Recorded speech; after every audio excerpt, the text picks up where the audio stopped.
Alguien grafiteó en el metro de Nueva York unas palabras interesantes que menciona la lección. Dios está vivo, solo que no quiere comprometerse.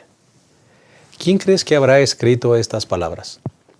Seguramente alguien que siente que Dios está muy lejos de él o que no le contesta. Una buena pregunta para reflexionar sería, ¿cuál es tu concepto acerca de Dios? ¿Quién es Jesús para ti? Tu respuesta a esta pregunta determinará tu adoración. Algunos piensan que Dios es un Dios lejano, un Dios que vino, creó, pero se fue lejos y se olvidó de su creación. Para otros Dios es un Dios elitista que solo ama a los buenos. Para otros Dios es un tirano, alguien que solo está esperando que te equivoques para castigarte. Y otros más piensan que Dios es un Dios silencioso, que no te dice nada ni te da respuestas cuando más la necesitas. Vuelvo a hacer la pregunta, ¿quién es Dios para ti? ¿Quién es Jesús para ti? Nuestra respuesta determinará no solamente nuestra forma de adorarlo, determinará nuestra forma de vivir.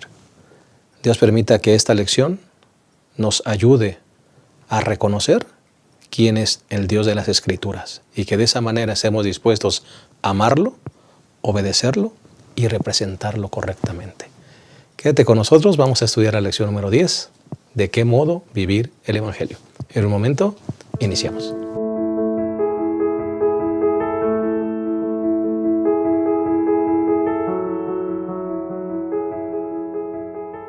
Estamos muy contentos de darte una cordial bienvenida a este repaso de la lección número 10. Se titula ¿de qué modo vivir el Evangelio? Estamos contentos de dar la bienvenida también al pastor Alejandro Medina.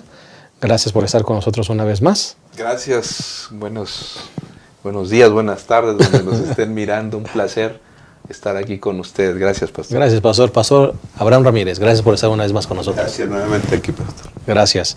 Bien, vamos a analizar la lección número 10 y la vamos a bosquejar de una manera muy simple, 3 puntitos. Entendiendo el amor, entendiendo la salvación y entendiendo nuestra misión. Esos serán los puntos que desarrollaremos para tratar de abarcar el contenido de la lección. Si les parece bien, vamos a hacer una oración, así como estamos antes de iniciar. Cariñoso Padre, queremos colocarnos en tus manos. Queremos que tú nos bendigas en el repaso y el desarrollo de esta lección.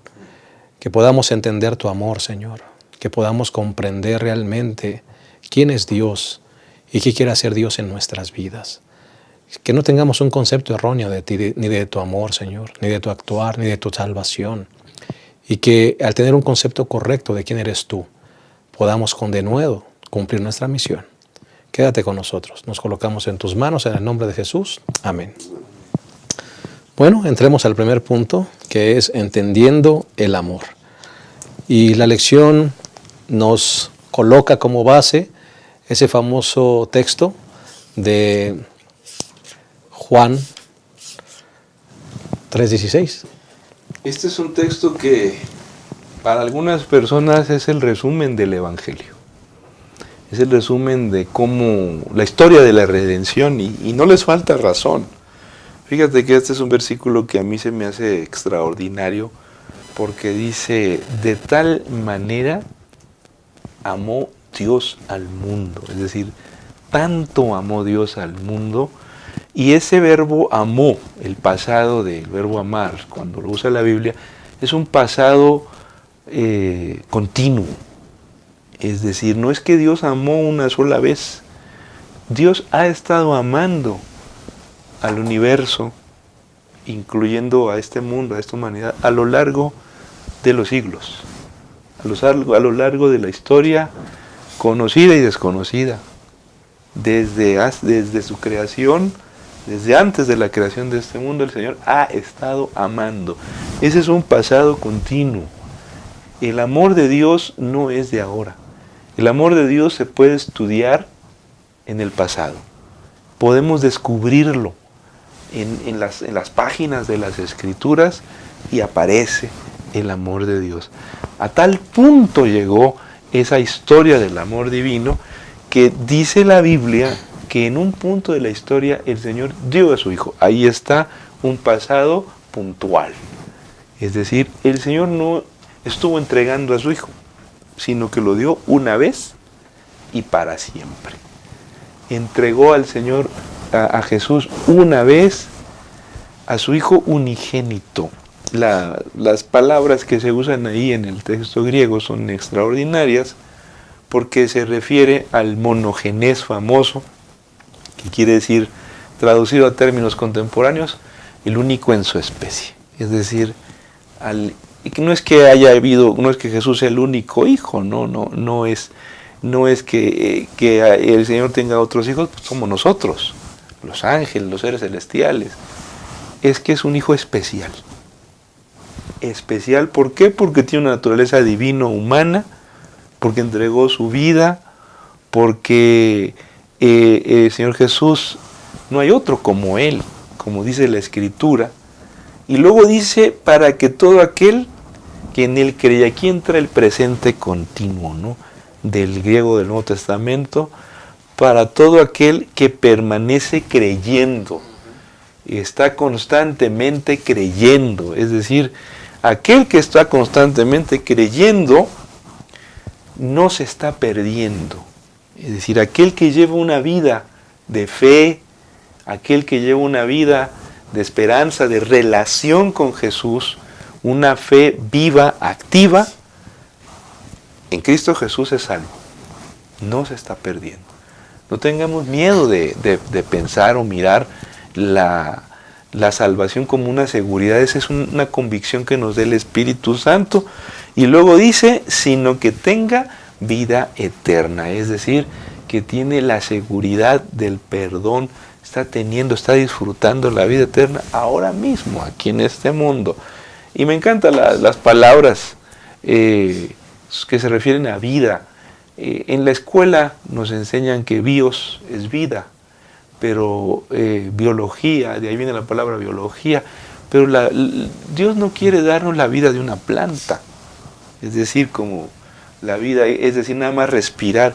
En el griego se usa zoe, que se refiere a una cuestión más profunda, que tiene que ver con la felicidad. Es decir, una vida gozosa, una vida abundante, una vida gozosa, una vida de satisfacción, y luego le agrega eterna, para siempre. Cristo no vino para que nosotros respiremos. Cristo no vino para que nosotros estemos en este mundo nada más mirándonos las caras. Cristo vino para que seamos felices. Amén. Cristo vino para que llevemos vidas llenas de satisfacción, llenas de esperanza, llenas de disfrutar el paso fugaz por este planeta, en lo que vamos al reino de los cielos. Y todo eso se debe al profundo amor que el Señor nos tiene, y lo hace posible a través de que su Hijo Jesucristo, que vino a este mundo. Amén. Pastor Abraham, si la Escritura es tan clara hablando acerca del amor de Dios, ¿por qué nos cuesta tanto trabajo entenderlo? ¿Por qué nos cuesta tanto trabajo entender a ese Dios? Como esas palabras del metro de Nueva York, ¿verdad? No Dios es un Dios vivo, pero no se quiere comprometer. O prácticamente es un Dios que creó y se olvida y guarda silencio. Y ese concepto que no sé dónde lo aprendimos, de que es un Dios tirano, que, oye, es que yo creo que Dios te castigó con la muerte de un familiar, con esa... ¿Qué cosa hemos creado en el concepto de Dios, pastor? Gracias a Dios, pastor, que tenemos la palabra santa, que es la Biblia, en la cual se nos presenta a un Dios totalmente diferente a eso. Es un Dios que se compromete, es un Dios que creó y se compromete en mantener a su creación. Y cuando esa creación erró, pecó, se compromete a salvarlo también, ¿no? Y ya lo mencionó el pastor, estuvo dispuesto a darnos a su Hijo, ¿no? No nos los prestó, ¿sí? No fue nada más un tiempo, no fueron 33 años que nos los dio por la eternidad a su Hijo. Y una de las cosas que va a mantener el Señor Jesús en el cielo serán las huellas del sacrificio que hizo por nosotros, porque de tal manera amó Dios al mundo. Ese es el sacrificio inmenso, la demostración del amor de Dios que no podemos entender a veces, ¿no? Dice, el amor de Dios excede todo conocimiento. No podemos medir su altura, ni su anchura, ni su profundidad. Excede todo conocimiento. pero sí lo vemos reflejado en lo que el Señor Jesús hizo por nosotros en la cruz del Calvario. Y eso trae gozo y alegría a la vida. Eso es lo que nos da la capacidad de tener calidad de vida espiritual en todos los aspectos. Somos un ente, es lo que también la lección dice, somos un ser holístico, completo, y el sabernos salvos traerá alegría al ser entero, en nuestra mente, en nuestro físico, en nuestras emociones, en cómo nos llevamos con los demás, en nuestra vida social. La salvación es para gozarla y disfrutarla, ¿sí? Y yo quisiera hablar acerca de la magnitud de eso, ¿no? De la amplitud y del alcance de eso. Es cierto que la salvación es personal, pero aquí dice que el Señor vino a salvar al mundo. El mundo, ¿verdad?, hablando de la humanidad, está compuesto por mi persona, está compuesto por los que amo, por los que veo y tenemos una buena relación, pero también por aquellos que ni conozco, ¿verdad?, o que no tengo alguna relación con ellos y que además tal vez hasta me hacen daño a mí. Pero por ese que yo también, ¿verdad?, me preocupo y me ocupo en satisfacer alguna necesidad, por ese murió el Señor Jesús. Y por aquellos que hacen cosas contra mí, también murió el Señor Jesús. La salvación es para todo el mundo, es para todo aquel que cree. Creo que debemos tomar conciencia de esto, reconocer y aceptar nuestra responsabilidad en el plan de salvación, ¿sí? Que el que acepta la salvación de Jesús también se hace responsable de la creación que el Señor tiene a nuestro alrededor. Y debemos también, pues, ocuparnos en la salvación de esas personas, ¿no? Fíjate que ahorita que decías de dónde salió esa imagen tiránica de Dios, cuando uno lee la Ilíada y la Odisea, que son las obras base de la literatura griega con la que se inicia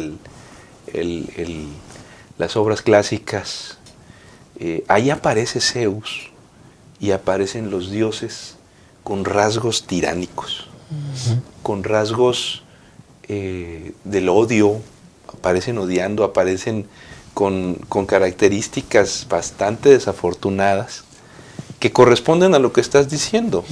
Es decir, nuestra cultura es una cultura judeocristiana, pero también es grecolatina. Así es. Entonces, ha sido imposible desarraigar de la gente la idea de que nuestro Dios, el Dios de la Biblia, es una especie de Zeus.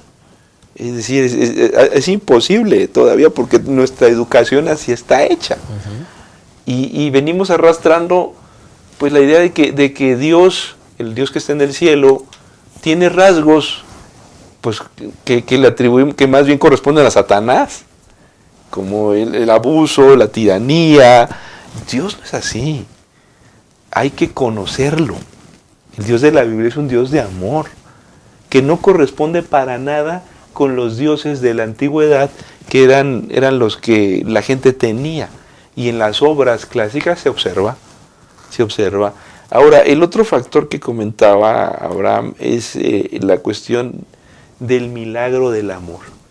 En realidad es un milagro que los seres humanos egoístas, y que un ser humano egoísta, vendido al pecado, con naturaleza pecaminosa, en su corazón se despierte el amor y el Espíritu de Cristo.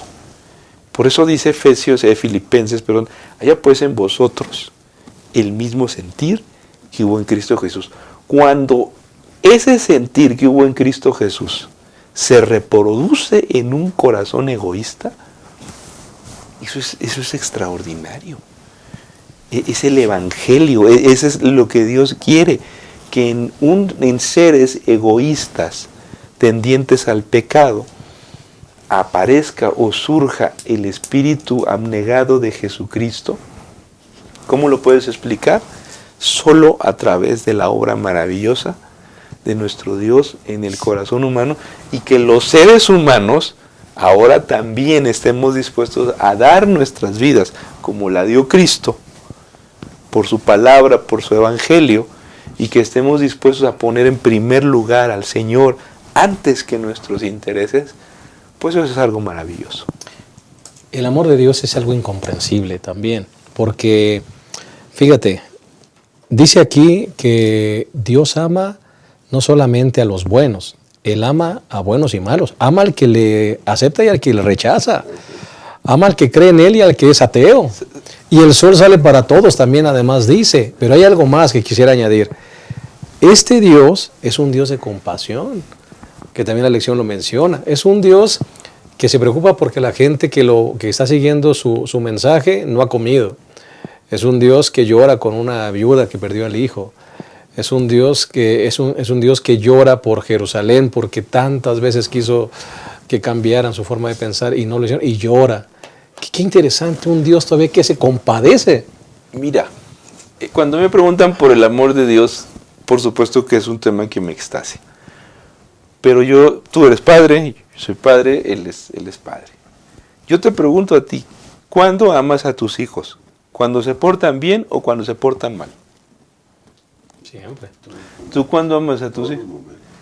Pero si se portan mal, ¿los amas? Aún. Sí, ¿Y por qué los amas si se portaron mal? Contéstame. Pues son parte de mi vida, son mis hijos y el amor está allí. Eso Puede ser que yo no esté de acuerdo con su comportamiento, pero eso no cambia mi amor. Si nosotros siendo malos, dice la Biblia, podemos amar así a nuestros hijos, ¿cuánto más nuestro Dios? Dios nos ama cuando nos portamos bien y no nos deja de amar cuando nos portamos mal. Dios no ama únicamente a los que van a la iglesia. Dios ama a los que no van a la iglesia. Y Dios hace salir el sol sobre buenos y malos, porque son sus hijos. Tú pregúntale a un padre, como te he preguntado a ti y a ti, ¿cuándo amas a tus hijos? Pues los amo siempre.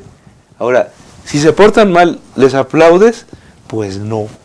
Te duele, pero no los dejas de amar. Así es. No los dejas de amar.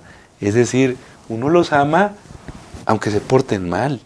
Y Dios ama a sus hijos cuando se portan bien y cuando se portan mal. Por eso yo no me canso de decir a los hermanos, hermano, cuando haga algo equivocado, no se aleje de Dios. Cuando meta la pata, no deje de ir a la iglesia. Es el lugar donde hay que estar, hay que buscar al Padre. El Padre no te ha dejado de amar. A la gente que no esté en la iglesia, hay que decirle, Dios te ama, hay que repetirle que Dios la ama. Oye, pero si yo no voy a la iglesia, pues Dios te sigue amando. Dios te sigue amando. ¿Qué más quisiera el Señor que todos estuvieran con Él? Pero pues tiene sus corderitos y tiene sus cabritas. Pero pregúntale a un papá que tiene hijos que están en la iglesia y otros que no están en la iglesia, ¿a quién ama más? Pastor, el amor de Dios nos da seguridad para vivir con alegría en este mundo, ¿no? Dice el versículo 17, que sigue del conocido 3:16 de San Juan, porque Dios no envió a su Hijo al mundo para condenar al mundo. El Señor Jesús no vino a condenar al mundo. Como tú dices, Dios, no debemos tener un concepto de Dios, un Dios tirano, que está viendo a ver a qué horas pecamos para castigarnos. Dios es amor. Y nos ofrece su amor abiertamente. Lo único que tenemos es apropiarnos de Él, creer en Él, ¿no? ¿Sí? Y eso de comprender el amor de Dios, pues yo creo que no lo podremos hacer. No podemos comprender en su totalidad el amor de Dios, pero hay que disfrutarlo. Amén. Dice el Espíritu de Profecía que el amor de Dios será nuestra ciencia y nuestra canción por la eternidad. Estaremos cantando ese amor y estaremos estudiando ese amor por la eternidad. Así que si no llegamos a comprender todo, eso es lo suficiente. Dios nos ama, hay que estar contentos, hay que gozar de esta vida porque somos salvos en Cristo Jesús. Quisiera cerrar este segmento con un pensamiento de Pastor Alejandro. El Señor no nos hizo como una planta para tener vida, nada más y respirar. Él nos hizo con amor para tener una vida plena, gozosa y feliz. Disfrutemos de esa vida y disfrutemos de ese amor aunque no lo comprendamos. Vamos a hacer una pausa, regresamos, lección número 10, de qué modo vivir el Evangelio. Volvemos.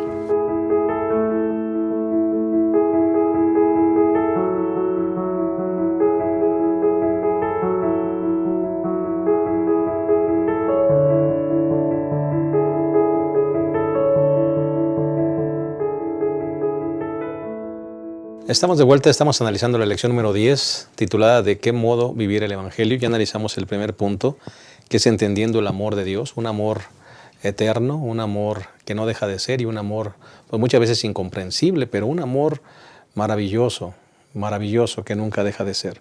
Vamos a hablar un poquito ahora de entendiendo la salvación.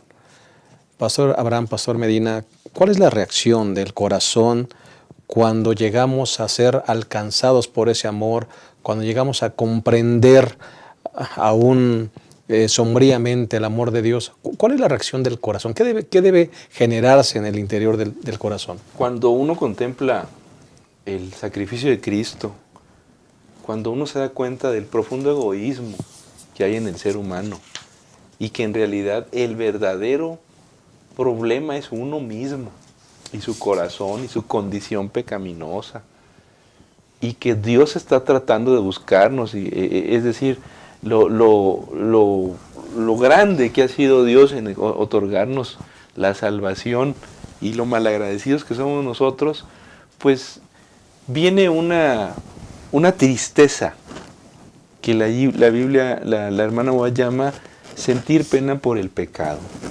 La primera parte del arrepentimiento. Sentir pena por el pecado no quiere decir otra cosa, sino sentir el dolor, la tristeza de la condición en la que nosotros nos encontramos.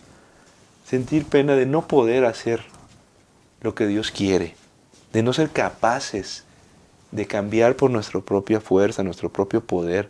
Sentir pena de darnos cuenta de que para nosotros es más fácil portarnos mal que portarnos bien.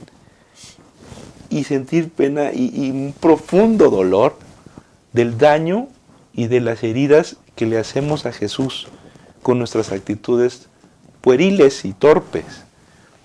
Y entonces tomar la decisión, dice Ellen White ahí en El Camino a Cristo, sentir pena por el pecado y apartarse de él. Tomar la decisión de apartarse del pecado. Pero ¿cómo te vas a apartar del pecado? Si, como dijo el apóstol Pablo, lo que quiero hacer no lo hago. Y lo que no quiero, eso hago. Ahí es donde entran las obras. Ahí es donde entran las obras que no son un medio de salvación. Eso ha sido un debate en la vida de diferentes personas, entre ellas Martín Lutero, que tenía ese problema en su cabeza en cuestión de la fe y las obras, porque un día se encontró con un versículo de Santiago que decía que las obras eran importantes, y pues él se enfadó con ese versículo de Santiago y le llamó la epístola de paja. Imagínate, en realidad las obras sí que son importantes, no como un medio de salvación. Ninguna obra nos puede salvar, nada de lo que nosotros hagamos. Algunas personas claman o creen que siendo vegetarianos eso les ayuda en la obra de la salvación, y yo quiero decirles, hermanos, eso para ser salvo pues no les va a ayudar, Sin embargo, para vivir una vida más sana, Claro. para tener una mejor capacidad mental, para vivir más años, pues sí que te va a ayudar. Para adorar mejor a Dios, claro que te va a ayudar. Y lo que Dios quiere es que estemos sanos, que estemos bien y que nos vinculemos con el Señor. Pero un medio de salvación, pues no hay nada que hagamos. Hay gente que piensa que yo guardo el sábado, por eso voy a ser salvo. No hay ninguna obra. Y entonces, ¿para qué guardamos el sábado? Lo guardamos para estar en relación con Cristo. Ese sí nos salva. Amén. Ese sí nos salva. De hecho, qué bueno que mencionaste el pensamiento de Martín Lutero, porque para Martín Lutero se quedó solamente con la fe, ¿verdad? Solamente crucificados por la fe, solo la fe, pero el asunto de las obras no lo comprendió, no lo entendió, y me parece que un texto muy interesante que nos presenta la lección y que es clave para entender este punto es Efesios 2, 8 y 9, porque por gracia habéis sido salvos por la fe. Me parece que ahí está claro. Y esto no proviene de vosotros, es un don de Dios, es un regalo de Dios, no por obras para que nadie se gloríe. Pero después viene, porque somos hechura suya, creados en Cristo Jesús para buenas obras. Ahí está Me parece aclarada la atención, Pastor Abraham. Sí, pastor, el título que le pusimos a la segunda parte es Entendiendo la Salvación, ¿sí?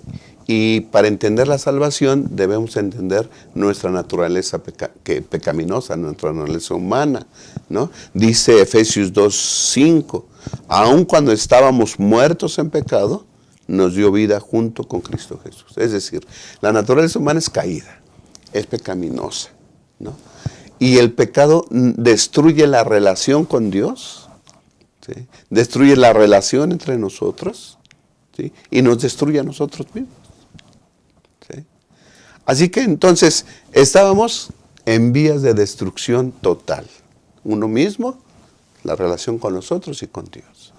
Pero bendito sea Cristo Jesús, que voluntariamente se ofreció para solucionar el problema del pecado.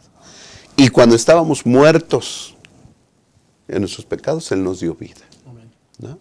Y entonces nos ofrece la salvación. Y dice la lección del lunes que uno de los primeros pasos que debemos de dar para gozar de la salvación en Cristo es la confesión de nuestros pecados. Y si los confesamos es que ya reconocimos que hemos pecado. Viene el arrepentimiento, ¿verdad?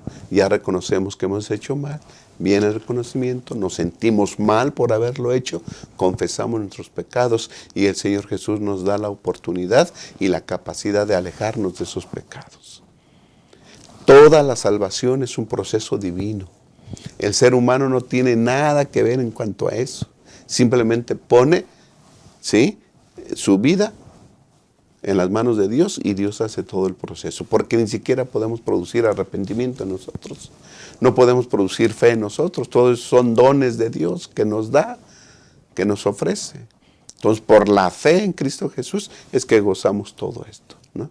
Y somos salvos en Cristo Jesús, ¿sí? Y no por las obras, por la fe en Cristo Jesús.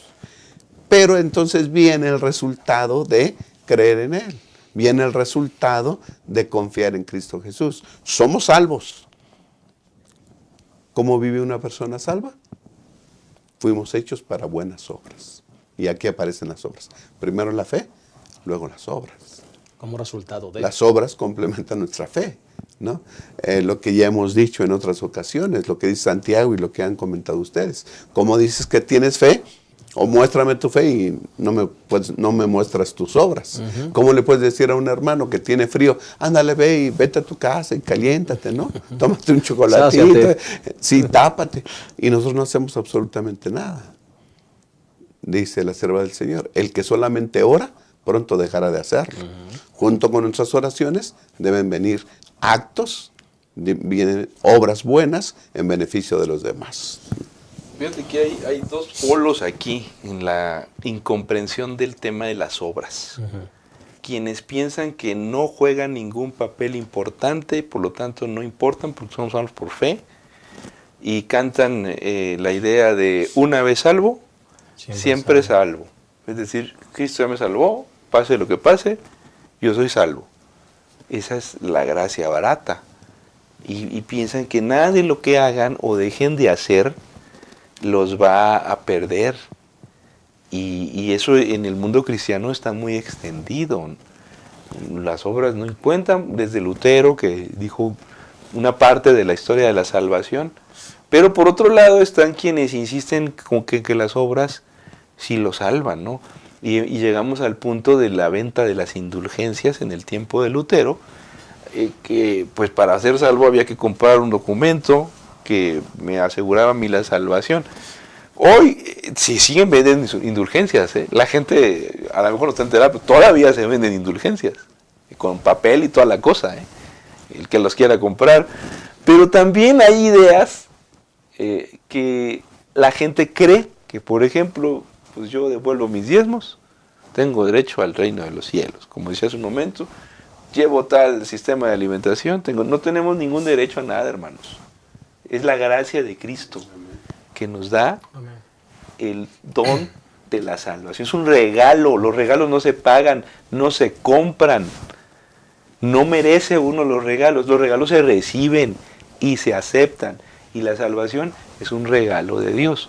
Las obras son el resultado de un proceso interno salvífico que el Señor produce en el corazón y que es parte de la transformación que viene, pero que una de los resultados de esas obras pues la transformación de la vida, el cambio de actitud hacia Dios, el cambio de actitud, lo que se entiende por conversión, cambio de actitud hacia la gente, por supuesto. Cuando el Señor ha tocado mi corazón y yo he visto lo que Dios ha hecho por mí, pues la escena aquella del hombre que debía los 10,000 talentos y Dios le perdonó sus pecados, ¿qué esperaba el Señor? Pues que el otro también perdonara al que le debía los 100 denarios. ¿Qué consecuencia tendría que haber que espera Dios? Pues que uno actúe con una actitud equivalente a la que Él ha mostrado hacia nosotros. Y si Dios nos ha perdonado nuestros pecados, perdona tú a tus hermanos las deudas que tienen, es decir, los pleitos, las diferencias, las discusiones. Dios espera que no mantengamos esa actitud beligerante que teníamos antes de conocer al Señor y que nuestro estilo de vida sí se ha transformado, porque sí te ayuda, pero no como medio de salvación.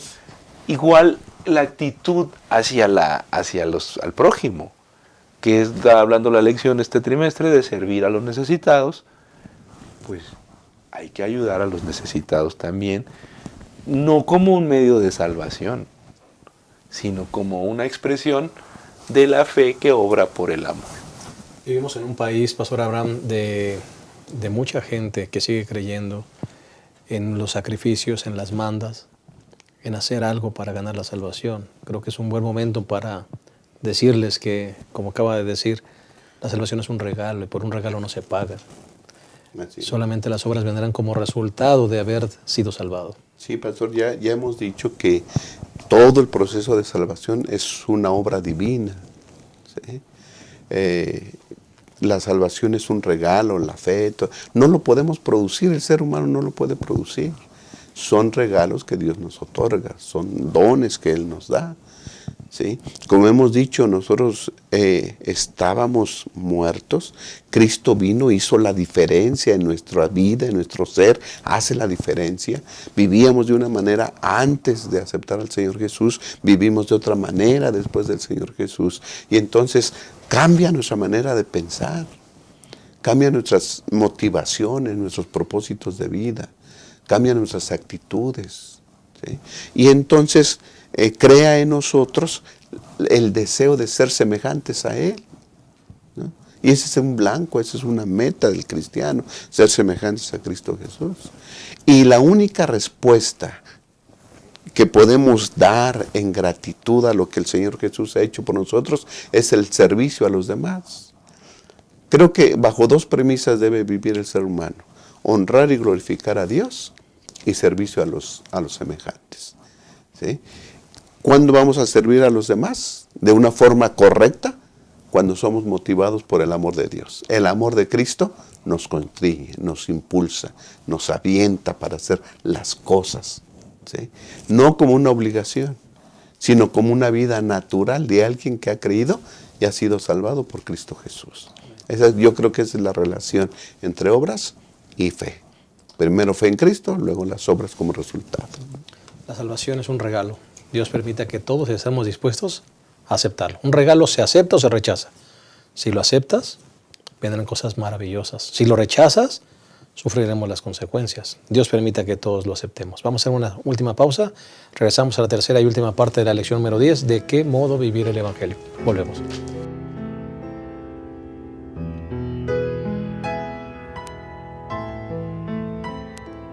Desde que comencé a servir al Señor, mucho he viajado, y al tratar de cumplir con su voluntad, Él me ha ayudado. La lluvia quiso ahogar mi determinación, las nubes oscurecieron mi corazón, pero el el sol me ha inspirado con su brillar, y el Señor siempre me ha de guiar. Guíame a luchar, por ti quiero pelear. Ilumíname a andar, guíame al triunfo final.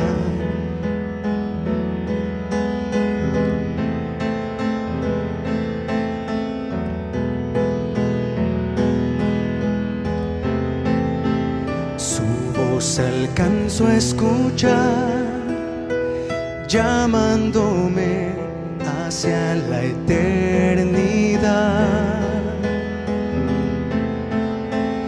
Y cada día daré yo gracias a Él por toda su bondad.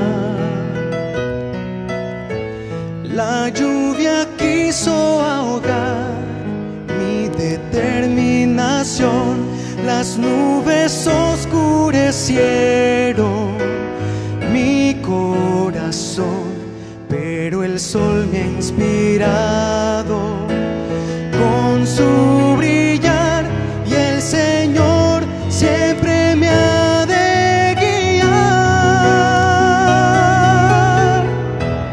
Guíame a luchar, por ti quiero pelear. Ilumíname a andar, guíame al triunfo final.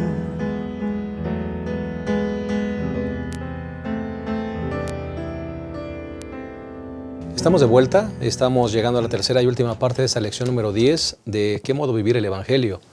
El tercer punto tiene que ver con entendiendo nuestra misión. ¿Cuál es nuestra misión? El Señor nos dejó una tarea, una encomienda. Hay que predicar el Evangelio, mensaje de los 3 ángeles. Esa es la tarea que el Señor nos dejó. Pero así como en el amor y así como en la salvación, a veces hay conceptos, malas interpretaciones, también en nuestra misión hay malas interpretaciones. Y creo que sería bueno tocar este punto. Nuestra misión y cuáles son algunos errores que a veces hemos malentendido referente a esta misión. Otro de los resultados de la salvación es el gozo de algo que me ha pasado. Es tan sencillo como lo que Jesús dijo al paralítico: ve a contarle a la gente lo que Dios ha hecho contigo. Ese es el Evangelio. ¿Qué es evangelizar? Contarle a la gente las grandes cosas que Dios ha hecho en mi vida, que son buenas. Cuando a ti te pasa algo bueno, quieres contarlo, quieres hablarlo. Me ha pasado algo bueno, he conocido a Cristo y lo cuento porque me siento feliz de hacerlo, porque no lo puedo guardar, esta alegría, esta satisfacción de las grandes cosas que ha hecho conmigo. Imagínate, el paralítico fue a contarle a la gente que ahora ya podía caminar, el ciego ya podía ver, el endemoniado quería contar las cosas. Es decir, ese es el Evangelio. Dios ha hecho algo grande en mi vida y yo lo quiero contar. Nadie se quedaría callado si se saca la lotería.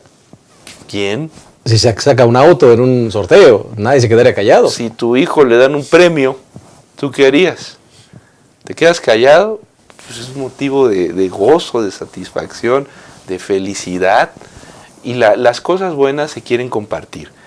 Ese es el evangelismo. El problema es cuando nosotros, así como las otras acciones que hemos dicho, como el vegetarianismo, como la ayuda a los necesitados, no son malas, son obras que son parte del cristianismo, pero que no han de verse como medios de salvación. La evangelización tampoco debe verse como un medio de salvación. Es decir, La idea de que si yo no bautizo a nadie, no voy a entrar al cielo. Que si yo quiero entrar al cielo, tengo que ganar almas. Y si no gano almas, no voy a entrar al cielo. Planteado así, está equivocado. Bíblicamente, la única manera de entrar al reino de los cielos es a través de la fe en Cristo Jesús, y eso no cuesta. Y entonces, ¿por qué dice Elena White ahí en Eventos de los Últimos Días, página 237, lo siguiente? En el cielo no habrá ningún salvado con una corona sin estrellas. Si entráis allí, habrá algún alma en las cortes de gloria que ha entrado por vuestro intermedio. Te voy a contar qué me pasaba a mí cuando era niño. Allí en mi iglesia había un hermano que se paraba a leer esta cita. Levantaba un librito de los rojitos de Elena White y decía que si nosotros no habíamos llevado un alma a Cristo, no íbamos a entrar al cielo, no íbamos a ser salvos. Pero eso no es lo que está tratando de decir la hermana White. Y cuando hay una cita, hermanos, que se opone o que no hace sentido con las palabras bíblicas, lo más probable es que alguien no le está dando el sentido a esa cita. A esa cita. Lo que Elena White está diciendo aquí es que efectivamente, cuando vayamos al cielo, nuestra influencia, nuestra vida en favor de los demás, nuestro testimonio, habrá conducido a alguien al reino de los cielos, empezando por nuestra familia, empezando por nuestros hijos, empezando por los hermanos en la iglesia, gente en nuestro trabajo, y que alguien se habrá convertido o habrá transformado su vida para bien de salvación por el testimonio que le hemos dado o por la obra que hemos hecho en su favor. Pero no quiere decir que nosotros tengamos que haber bautizado a alguien necesariamente como condición para ser salvos. Creo que ahí hay un problema. Y más de una persona debe haber usado, como el hermano que te cuento, para presionar a la iglesia a hacer obra misionera.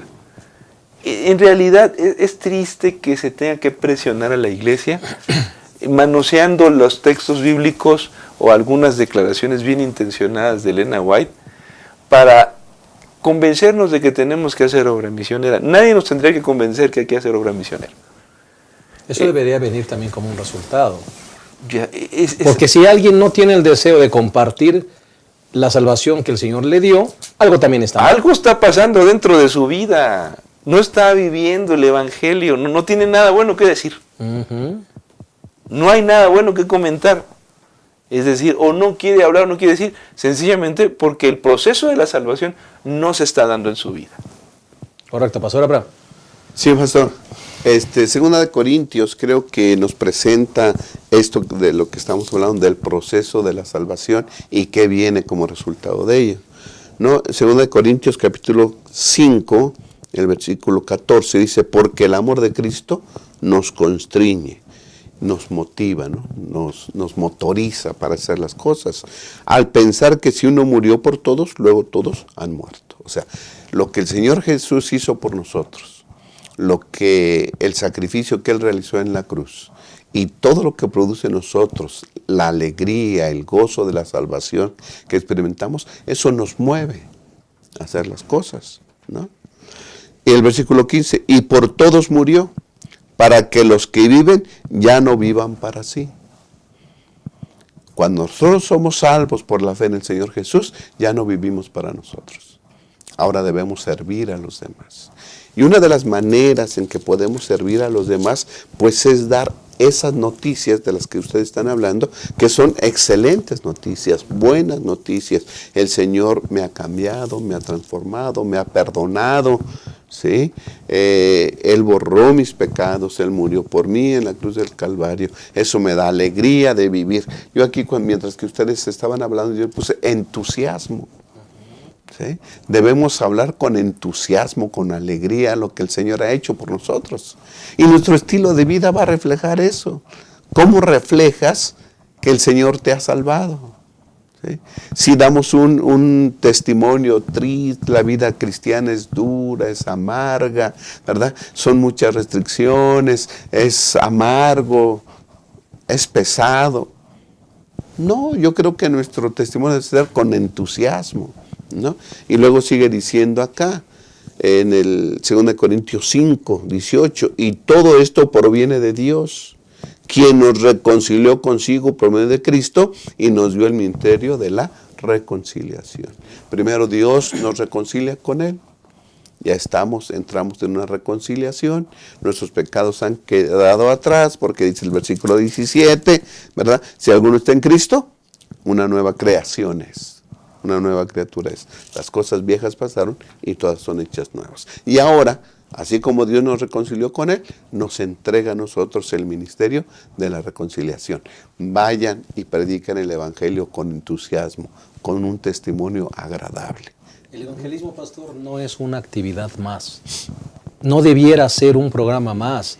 El evangelismo no es una campaña que inicia y termina. El evangelismo no es el dar un estudio bíblico y terminarlo. El evangelismo debe ser un estilo de vida. Así, del salvo, del salvado. De la persona pastor, salvada. yo te pregunto, cuando se hace una campaña de evangelización, ¿a quién le atribuyes las almas? ¿Al predicador? ¿A la hermana que hizo los tamales? O a las diaconisas que recibieron a la gente? Es un trabajo de todos. Todos tienen entusiasmo. Exactamente. Es porque decir, hasta la que hace el atole, lo claro, hace con entusiasmo hombre, para las visitas. ¿tú crees que la que hace el atole, la que hace los tamales, no hay que contarle esas almas a ella? Amén, por supuesto. Por favor, la diaconisa que anda, la ujier que anda Amén. buscando los textos bíblicos y ayudando a la gente, ella no le puedes decir que mira, ese se bautizó gracias a esta mujer. Por supuesto, hermanos, no todos tenemos los dones de dar estudios bíblicos. No todos damos la campaña, ni hacemos el llamamiento al bautismo, ni sacamos la decisión del... y no podemos decir, el voto para un orden tiene que decir, ¿quién le compartió usted el evangelio?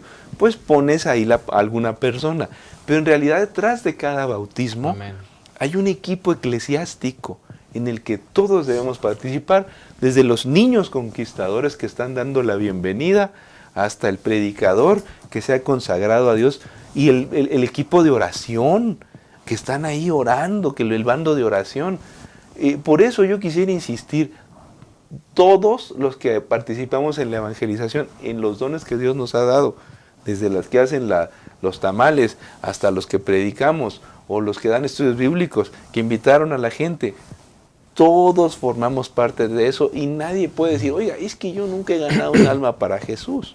Claro que has ganado almas para Jesús. Me estoy acordando de algo, pastor. Cuando mi madre conoció a Jesús, la persona que le habló de Jesús no nos dio el estudio bíblico, porque ella fue una mujer que aprendió a leer con el estudio de la Biblia. Ella no sabía dar estudios bíblicos. La que le habló a mi mamá de Jesús, Fíjate. y esa mujer la llevó a la iglesia. Y después alguien nos dio los estudios bíblicos. Ella no nos los dio, pero ella nos llevó a Jesús. A ver, mira, yo me acuerdo mucho de una hermana. Si me está viendo, le doy muchos saludos, porque me impactó mucho su testimonio. Era una chica de esas calladitas en la iglesia que no hablaba.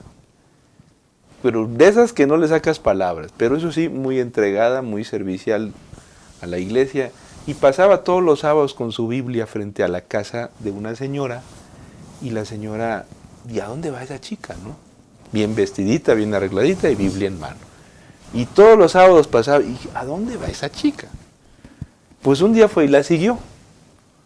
Y cuando ve se da cuenta que entra a una iglesia. Y estando ahí la hermana afuera de un árbol escondiéndose, llega un diácono y le dice, oiga, la invita a pasar. Pasó la hermana y ya no salió. Amén. Y después esa mujer llegó a ser la campeona ganadora de almas. Hasta colportora llegó a ser, y de las buenas. Es decir, esta chica yo creo que hasta el día de hoy no sabe que gracias a ella entró a la iglesia esta mujer. Y bien aplicada la cita. Así es. Por su intermedio intermedio nuestro, por intermedio. En otras palabras, hermanos, no confundamos las cosas en cuanto a la evangelización. Todos podemos hacer algo. A la gente que escribe cartas, la gente que hace invitaciones, la gente que da un buen consejo de cristiano a otra persona. Tus redes sociales. Tus redes sociales. ¿De qué hablan tus redes sociales? Así es. Todo lo que podamos usar en favor de otros, contribuye para que se acerquen a Cristo o se salven. Amén. El que lleve el coche y lleva la visita, ¿tú crees que ese no cuenta en la Claro. salvación de las almas? Hay hermanos que es lo que hacen. Pone su coche para llevar visitas. Yo conozco una persona que cada sábado, en una iglesia muy bonita, ¿sabes qué es lo que hace? Él lleva viejitos a la iglesia. Ese es su ministerio. Amén. Los viejitos no pueden llegar a la iglesia. Él va con su coche a la casa del viejito y lo lleva. Y va por otro y va por otro. Lleva 5 ancianitos y los lleva a la iglesia y los regresa. Él usa su coche el sábado para servir a Dios y lleva visitas. El hermano no da estudios y no le pidas que predique. Tiene su personalidad. Pero ¿tú crees que eso no es predicar a Cristo? Amén. Amén. Pues hemos llegado al final de esta lección. Queremos agradecerte el valor de tu presencia. Esperamos que haya sido bendición para ti, como lo ha sido para nosotros. Vamos a despedirnos con palabras finales, agradeciendo al pastor Medina y al pastor Abraham por haber estado con nosotros también. Y vamos a terminar con este consejo, palabra final a manera de resumen. Pastor Abraham. Sí, pastor, creo que debemos estar agradecidos con Dios porque nos salvó. ¿Sí? Y debemos estar agradecidos a Dios porque nos hace partícipes en la salvación de las almas. Vivamos con regocijo, con alegría, con gozo la vida cristiana. Vivamos con alegría nuestra vida de salvados y demos testimonio de lo que el Señor ha hecho por nosotros. Amén. Pastor Medina. Pues solamente recordarle a los hermanos que la salvación es por fe. Que no nos perdamos del privilegio de conocer a Cristo, de ser transformados por Él y de vivir, experimentar el poder de la palabra de Dios en la vida personal y ser usados como canales del amor de Dios a otras almas. Y que el milagro del amor de Cristo se reproduzca en nuestras vidas y pueda tocar otros corazones también. Gracias. Termino con esta frase. Nadie que le haya pasado algo extraordinario se queda callado. Si no tenemos el entusiasmo de hablar de aquel que nos amó y que nos salvó, algo está mal en nuestro corazón. Que Dios permita que todos nosotros tengamos el entusiasmo, me gusta la palabra del pastor Abraham, el entusiasmo de hablar de Jesús, el entusiasmo de compartir nuestro testimonio, el entusiasmo de dar las buenas nuevas y que de esa manera estemos viviendo con gozo nuestra salvación. Le invitamos para que la próxima semana nos veamos en este lugar. Y que esta lección o la que sigue también sea una bendición para tu vida. Que Dios les llene de bendiciones. Hasta la próxima.